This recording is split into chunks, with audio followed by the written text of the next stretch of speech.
दोस्तों, आज हम जिस विषय पे बात करेंगे वह है अंतर्राष्ट्रीय एवं अंतर क्षेत्रीय व्यापार की तुलना। एडम स्मिथ के समय से लेकर आज तक आर्थिक विचारों की प्रगति काफ़ी तीव्र गति से हुई है। लगभग 200 वर्ष पूर्व सभी प्रतिष्ठित अर्थशास्त्रियों का ध्यान मूल्य सिद्धांत पर केंद्रित था। इन अर्थशास्त्रियों ने केवल श्रम को ही उत्पादन का एकमात्र साधन मानते हुए यह तर्क दिया कि श्रम किसी देश के भीतर तो गतिशील है, परंतु देश की सीमा के बाहर इसकी गतिशीलता निर्बाध नहीं है। इस प्रकार की मान्यता के कारण अर्थशास्त्रियों की यह भावना विकसित होती गई कि जो परिस्थिति एवं शर्तें किसी देश के भीतर वस्तुओं के विनिमय को नियमित करती हैं, वो दो देशों के बीच वस्तुओं और सेवाओं के संदर्भ में लागू नहीं होती। यद्यपि उन्होंने ये स्वीकार किया कि जलवायु, भूमि की उर्वरा शक्ति, श्रम की दक्षता आदि में अंतर का व्यापार की शर्तों पर प्रभाव होना संभव है। फिर भी उनका ऐसा विश्वास था कि आंतरिक व्यापार या दो देशों के बीच व्यापार के मध्य प्रमुख अंतर श्रम की गतिशीलता से संबंधित है।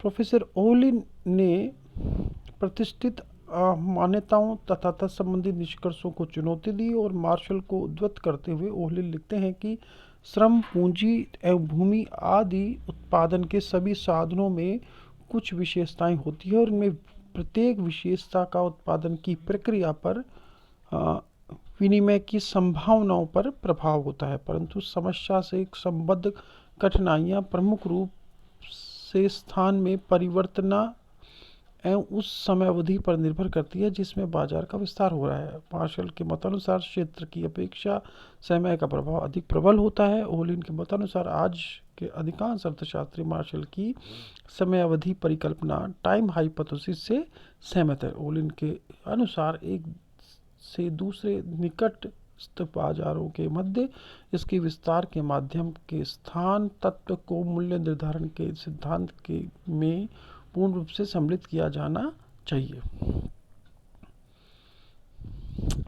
अंतर क्षेत्रीय व्यापार एवं या आंतरिक व्यापार के से तात्पर्य उस व्यापार से है जो किसी एक देश की सीमा के भीतर विभिन्न स्थानों अथवा क्षेत्र के बीच किया जाता है।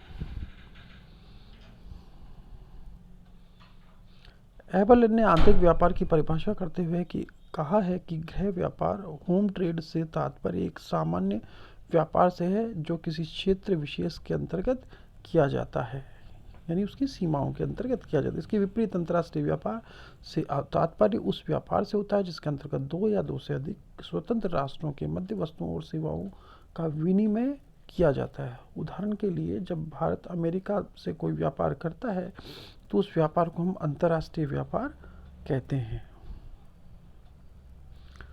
गृह व्यापार और विदेशी व्यापार की विभाजक रेखा एक देश की सीमा होती है। इस सीमा के भीतर होने वाला व्यापार गृह व्यापार कहलाता है, जबकि इस सीमा से बाहर विभिन्न देशों के बीच होने वाला व्यापार विदेशी व्यापार कहलाता है। दोनों में समानता की यदि बात करें तो देखिए, प्रतिष्ठित अर्थशास्त्रियों इसमें Adam Smith, David Ricardo, J S. Mill ने अंतर्राष्ट्रीय व्यापार और आंतरिक व्यापार को अलग अलग माना। उनका मत था कि अंतर्राष्ट्रीय व्यापार वह व्यापार है जो देशों में रहने वाले व्यक्तियों के मध्य होता है, जबकि आंतरिक व्यापार वह व्यापार है जो एक ही देश में रहने वाले व्यक्तियों के मध्य किया जाता है। अंतर्राष्ट्रीय व्यापार एक देश की सीमा को पार कर जाना है, जबकि आंतरिक व्यापार सीमा को पार नहीं कर पाता। किंतु अर्थशास्त्री अंतर्राष्ट्रीय व्यापार और अंतर क्षेत्रीय व्यापार में कोई विशेष अंतर नहीं मानते। प्रोफेसर ओलिन, प्रोफेसर हैपरल और अनेक अर्थशास्त्रियों के मतानुसार सिद्धांततः आंतरिक और अंतर्राष्ट्रीय व्यापार की समस्याओं के मध्य अंतर बताना असंभव है। इसके बीच कोई विभाजक रेखा नहीं खींची जा सकती और न ही इस प्रकार का अंतर करना आवश्यक है। ओलिन ने कहा है कि घरेलू तथा विदेशी व्यापार में मौलिक अंतर नहीं है, इसलिए अंतर्राष्ट्रीय व्यापार के अध्ययन हेतु किसी पृथक सिद्धांत की आवश्यकता नहीं है। ओलिन ने यह स्पष्ट किया कि जिन कारणों से एक देश के विभिन्न व्यक्ति या समूह व्यापारिक कार्यों में व्यस्त होते हैं, उन्हीं कारणों से विभिन्न राष्ट्र भी व्यापारिक कार्यों में संलग्न रहते हैं। उनके दृष्टिकोण से अंतर्राष्ट्रीय व्यापार अंतर क्षेत्रीय व्यापार का ही एक विशिष्ट रूप है। ओलिन के समर्थकों का यह का विचार है कि अंतर्राष्ट्रीय व्यापार एक विदेशी व्यापार के लक्षणों में अंतर केवल अंश यानी डिग्री का है, वास्तव में दोनों में कोई अंतर नहीं पाया जाता। यही कारण है कि उन्होंने अंतर्राष्ट्रीय व्यापार के पृथक सिद्धांत के औचित्य को स्वीकार नहीं किया है। वस्तुतः प्रोफेसर ओहलिन अंतर क्षेत्रीय अथवा देश के भीतर होने वाले व्यापार तथा अंतर्राष्ट्रीय व्यापार के बीच कोई अंतर नहीं मानते। उनके मतानुसार दोनों ही व्यापार प्रकार के व्यापार में हमें 3 समानताएं दिखाई देती है। पहली, विशिष्टीकरण एवं श्रम विभाजन। आंतरिक एवं विदेशी व्यापार दोनों ही प्रकार के व्यापार के प्रमुख आधार श्रम विभाजन एवं विशिष्टीकरण है। व्यक्ति की भांति कोई भी देश उस वस्तु या वस्तुओं के उत्पादन में विशिष्टता प्राप्त करने का प्रयत्न करेगा जिसमें उसे अपेक्षाकृत अधिक लाभ है। यदि श्रम विभाजन एवं विशिष्टीकरण की यह प्रक्रिया देश के सीमा के भीतर ही सीमित रह जाती है तो ये आंतरिक व्यापार को जन्म देती है, और यदि विभिन्न देशों में तुलनात्मक लाभ के आधार पर विशिष्टीकरण किया जाए तो इसे अंतर्राष्ट्रीय व्यापार का आरंभ होगा। दूसरी बात अब यदि हम करें तो है वस्तु विनिमय की प्रक्रिया। आंतरिक व्यापार में वस्तु की पूर्ति जिन इलाकों में अधिक है वहाँ से कम पूर्ति वाले इलाकों को उस वस्तु का स्थानांतरण होगा। इस प्रकार अंतर्राष्ट्रीय व्यापार में भी जिन देशों में वस्तु का उत्पादन अधिक होता है वहाँ से वस्तु का अभाव है उन देशों को वस्तु का निर्यात किया जाएगा। तीसरी बात करें, अधिकतम लाभ अथवा न्यूनतम उत्पादन लागत का उद्देश्य। विनिमय का उद्देश्य अधिकतम लाभ प्राप्त करना है। यदि यही उद्देश्य अंतर्राष्ट्रीय व्यापार में भी प्रत्येक व्यक्ति अथवा संस्था का माना जाता है।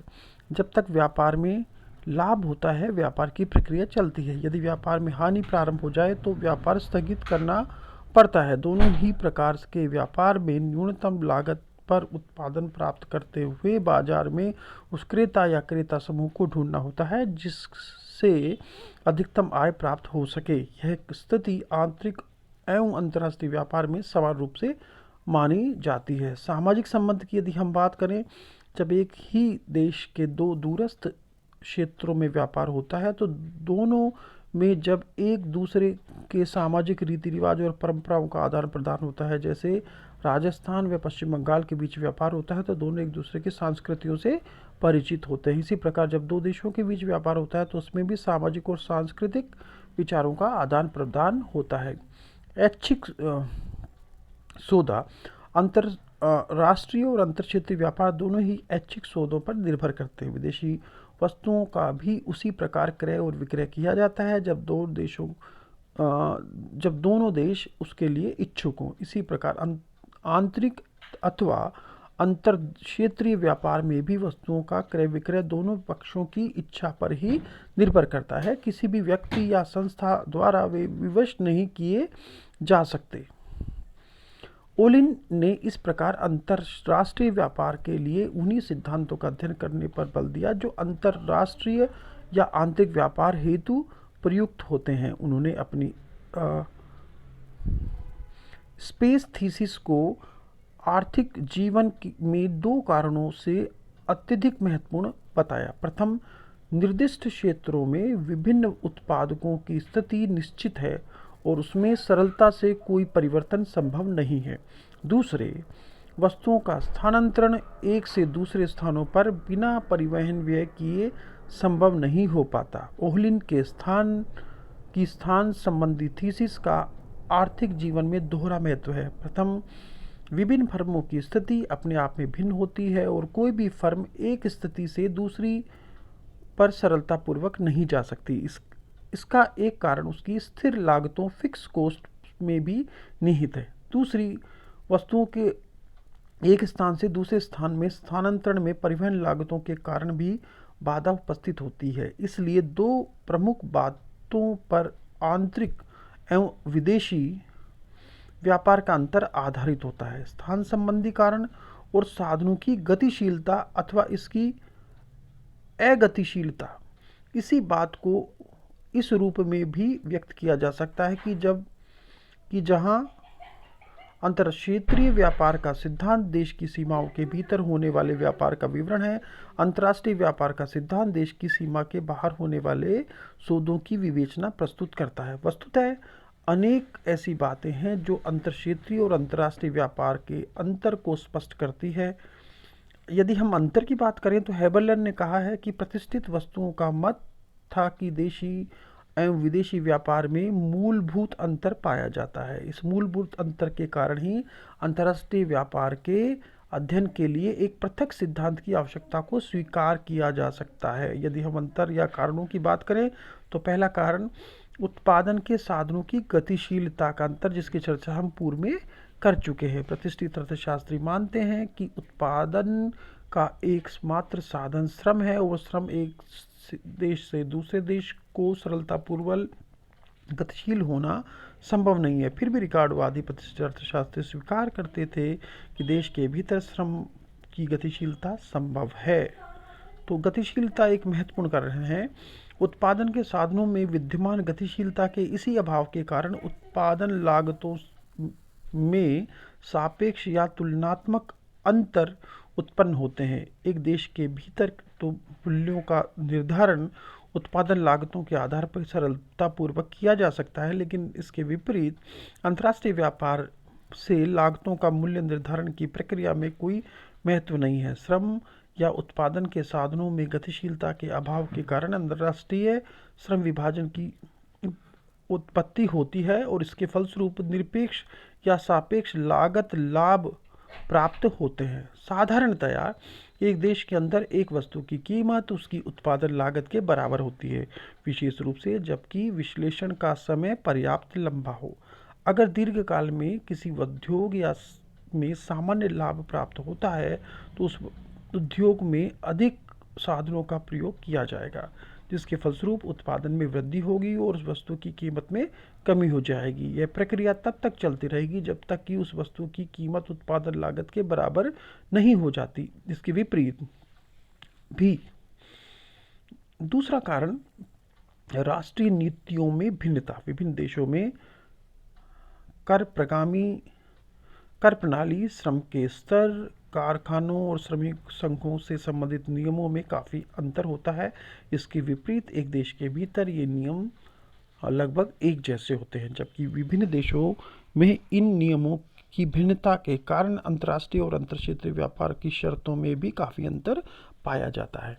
तीसरा कारण की बात करें, भौगोलिक एवं राजनीतिक परिस्थितियों की क्षमता। अंतर्राष्ट्रीय व्यापार में बाजारों का विभाजन काफ़ी सीमा तक भौगोलिक एवं राजनीतिक सीमाओं से भी प्रभावित होता है। इसके कारण भी ही उत्पादन के साधनों का एक देश से दूसरे देश को स्थानांतरण करना उतना सरल नहीं रह जाता जितना कि अंतर क्षेत्रीय व्यापार के संदर्भ में होता है। चौथा कारण मौद्रिक इकाइयों में अंतर, ये भी महत्वपूर्ण कारण है। अंतर्राष्ट्रीय व्यापार के संदर्भ में मौद्रिक इकाइयाँ एवं मुद्रा संबंधी अंतर भी काफ़ी महत्व रखते हैं। इसके विपरीत देश के भीतर ही व्यापार होने पर मुद्रा की इकाई वही रहती है और क्रेता और विक्रेता दोनों को ही देश में प्रचलित मुद्रा स्वीकार होती है। पांचवा, प्रतियोगिता का स्तर, डिग्री ऑफ कॉम्पिटेंस। देश के भीतर वस्तुओं एवं साधनों के बाजारों में मूल्यों का निर्धारण पूर्ण प्रतियोगिता के आधार पर होता है। यदि किसी भी बाजार में क्रेताओं और विक्रेताओं के बीच गठबंधन हो जाए तो उत्पादन न्यूनतम लागत पर नहीं हो सकेगा। इसके फलस्वरूप मूल्य भी प्रतियोगितात्मक स्तर से अधिक होंगे। वस्तुतः साधनों का इष्टतम आवंटन एवं सर्वोत्तम उपयोग भी उस स्थिति में संभव है जब देश के भीतर मुक्त व्यापार विद्यमान हो, क्योंकि साधनों की पूर्ण गतिशीलता के कारण प्रत्येक साधन का इष्टतम उपयोग कहाँ होगा इसका स्वयं निर्धारण हो जाता है। परंतु अंतर्राष्ट्रीय व्यापार के संदर्भ में केवल साधनों की गतिशीलता में ही अवरोध उत्पन्न नहीं होता, अपितु वस्तुओं के बाजार में राशिपातन एवं संरक्षण की नीतियों के कारण विकृत हो जाते हैं। अपितु जहां अंतर्राष्ट्रीय, आंतरिक और अंतर्क्षेत्रीय व्यापार के विश्लेषण में पूर्ण प्रतियोगिता के सिद्धांत का महत्व है, अंतर्राष्ट्रीय व्यापार के संदर्भ में राशिपातन एवं संरक्षण आदि नीतियों के प्रभावों का विश्लेषण महत्वपूर्ण हो जाता है। छठा कारण विकास के स्तर में भिन्नता, भिन्न भिन्न राष्ट्रों के आर्थिक विकास की विषमता भी अंतर्राष्ट्रीय व्यापार को जन्म देती है। अमेरिका, रूस, जर्मनी, जापान, इंग्लैंड, फ्रांस आदि राष्ट्र विकसित राष्ट्रों की श्रेणी में गिने जाते हैं और दूसरी ओर एशिया और अफ्रीका के अनेक राष्ट्र अविकसित राष्ट्रों की श्रेणी में गिने जाते हैं। आर्थिक विकास की दौड़ में विकसित राष्ट्र अविकसित राष्ट्रों से कहीं आगे हैं और उन्होंने औद्योगिक तकनीक का तेजी से विकास कर लिया है। यही कारण है कि वर्तमान में ये विकसित देश अविकसित या अल्प विकसित देशों के नेता बन जाते हैं और उनके आर्थिक विकास के लिए विकसित देश उनको मशीनी, कच्चा माल, तकनीक आदि की सहायता प्रदान करते हैं। इसके बदले अल्प विकसित राष्ट्र उनको कच्चा माल या कृषिगत वस्तुओं का निर्यात करते हैं। इसलिए इस प्रकार विभिन्न देशों की आर्थिक समस्याओं का अध्ययन करते हुए एक पृथक सिद्धांत की आवश्यकता है। 7वां, विशिष्ट समस्याएं, पर्टिकुलर प्रॉब्लम्स। अंतर्राष्ट्रीय व्यापार की अपेक्षा अंतर्राष्ट्रीय व्यापार के अंतर्गत कुछ विशिष्ट समस्याएं हैं जिनके कारण इसका पृथक रूप से अध्ययन करना आवश्यक है। अंतर्राष्ट्रीय तरलता की समस्या एक उदाहरण है। अर्थशास्त्री आज इसका समाधान खोजने में उत्सुकता रखते हैं। हम ये जानना चाहेंगे कि तरलता की मांग किन बातों पर निर्भर करती है। सौदों के परिणाम पर, जनसाधारण के भविष्य के प्रति सतर्कता की भावना पर, एक सट्टे की प्रवृत्ति पर आदि। 8वां, औद्योगिक एवं व्यावसायिक नीतियों में अंतर। एक देश की औद्योगिक नीति देश के अंदर और देश के बाहर अलग अलग हो सकती है। इस प्रकार व्यावसायिक गतिविधियों को नियंत्रित एवं नियमित करने की आंतरिक एवं बाहरी नीतियों में भिन्नता पाई जाती है। प्राय हम अपने निर्यातों में वृद्धि एवं आयातों में कमी करने का प्रयास करते हैं। इसके अनुरूप ही उत्पादन नीति का निर्माण करते हैं। परिवहन की कठिनाइयों में अंतर की बात यदि हम करें तो गृह व्यापार और अंतर क्षेत्रीय व्यापार में परिवहन की समस्या कठिन नहीं होती, क्योंकि एक देश के अंदर सरकार द्वारा इसकी व्यवस्था की जाती है तथा इसमें कोई व्यवधान उत्पन्न नहीं होता। इसके विपरीत जब एक देश का व्यापार किसी दूसरे अन्य देश के साथ होता है तो वह प्राय जल या वायु मार्ग से किया जाता है। ऐसी स्थिति में लागत अधिक आती है और अपेक्षाकृत जोखिम तत्व भी अधिक होता है। वस्तुओं के परिवहन में अनेक प्रकार की राजनीतिक कठिनाइयाँ भी उत्पन्न हो जाती हैं। परिवहन के लिए दोनों देशों की आपसी सहमति भी आवश्यक होती है।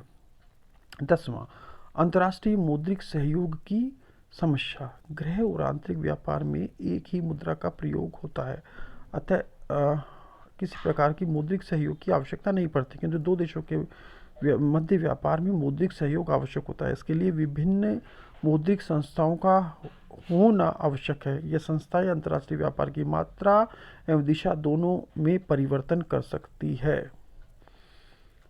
अस्तु, अंतरक्षेत्रीय एवं अंतर्राष्ट्रीय व्यापार की प्रकृति एवं उनसे संबद्ध समस्याओं में पर्याप्त अंतर है और इसी कारण अंतर्राष्ट्रीय व्यवहारों के सिद्धांतों का पृथक रूप से अध्ययन करना आवश्यक प्रतीत होता है।